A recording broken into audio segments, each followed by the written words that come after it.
The Zorvans were a species far beyond human comprehension, the galaxy's ultimate apex predators. They were colossal, with leathery skin that shimmered under the light of distant suns, and eyes that glowed with an eerie yellow hue. Their intelligence was unmatched, and their prowess in combat was legendary. They had destroyed civilizations across the stars, conquering worlds without a hint of hesitation, leaving behind only rubble and despair. For centuries, they had considered themselves the dominant species of the universe. But they had never encountered Earth, never faced the fierce, unpredictable force of humankind. The war began not with a grand declaration, but with an unassuming event. A ship carrying a human scout, Captain Alana Drake, was spotted in Zorvan space. A simple recon mission, they thought.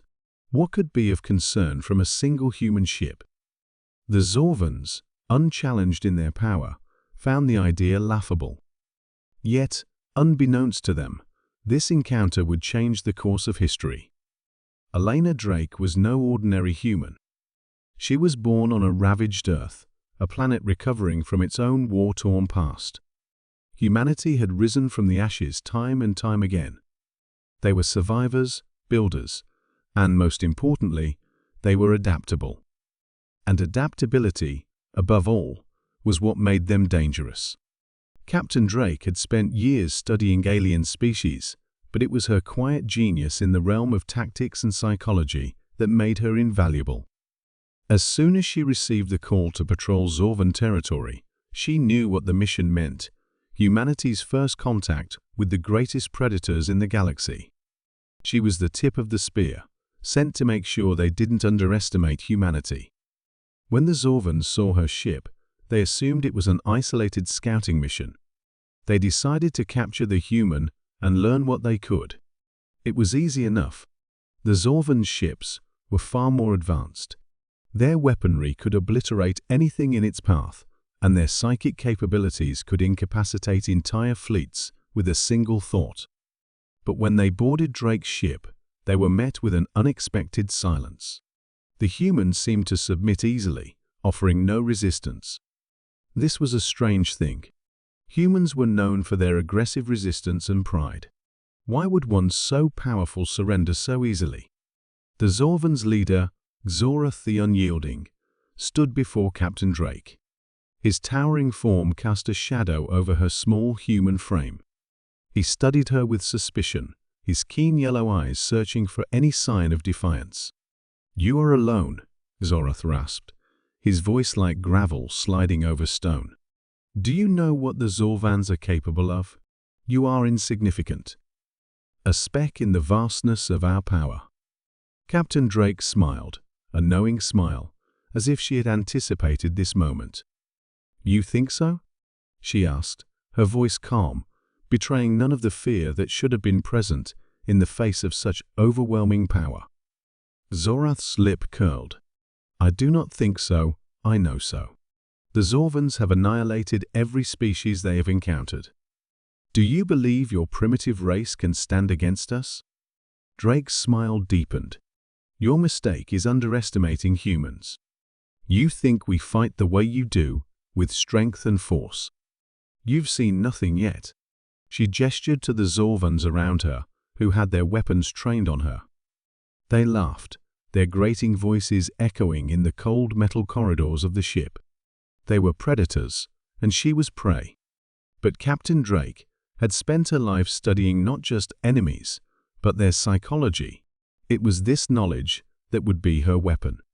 In the days that followed, the Zorvans learned something they hadn't expected. Captain Drake allowed them to believe they had the upper hand. She didn't resist when they captured her crew and imprisoned them in the brig. She didn't react when they attempted to invade her mind with their psychic powers. Every time, they found that their efforts were met with a strange emptiness.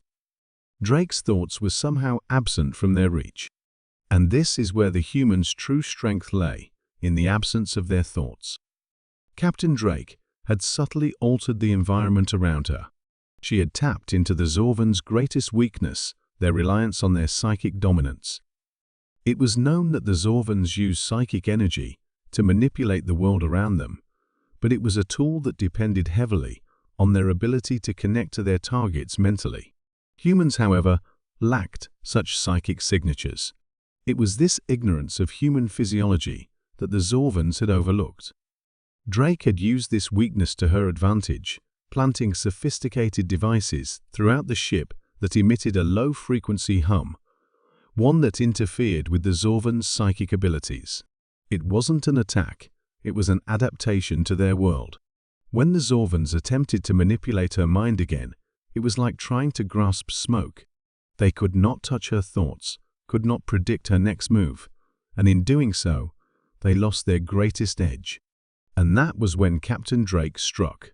The human ship, which the Zorvans thought was destroyed during the capture, had not been. It had been hiding, waiting. In a surprise counterattack, human warships arrived in the Zorvan system, using the same tactics Drake had studied for years. They didn't engage in a direct confrontation, but instead attacked in guerrilla-style raids, targeting Zorvan communication hubs, cutting off their psychic links, and disrupting their ability to organize. The Zorvans, used to being feared and respected, found themselves at a disadvantage. They could not understand what was happening. How could these tiny, fragile humans adapt so quickly, countering their every move with a precision they could not replicate? The final blow came when the Zorvans, in an attempt to intimidate the human forces, deployed their flagship, the Maw of Xzorath, into the battle. It was the largest and most powerful vessel in the galaxy, capable of eradicating entire fleets in a single blast. But Captain Drake had already anticipated it. Her crew, now freed and armed, had infiltrated the ship, sabotaging its systems and rendering the Zorvans' flagship vulnerable. The humans were not reliant on sheer strength, but on strategy, on exploiting weaknesses. And in that final battle, as the Maw of Xzorath fell to human ingenuity, the Zorvans were forced to acknowledge something they had never considered, that their reign was not unassailable, and that humanity had indeed found its place at the top of the food chain. The Zorvans, broken and humbled, retreated to the far reaches of the galaxy. They had underestimated the humans, assuming they were nothing more than prey. But in their arrogance, they had failed to understand what made humans truly dangerous: their ability to adapt, to learn, and to never give up. As Captain Alana Drake looked out into the stars, she knew the battle had been won, but the war for humanity's place in the universe had just begun.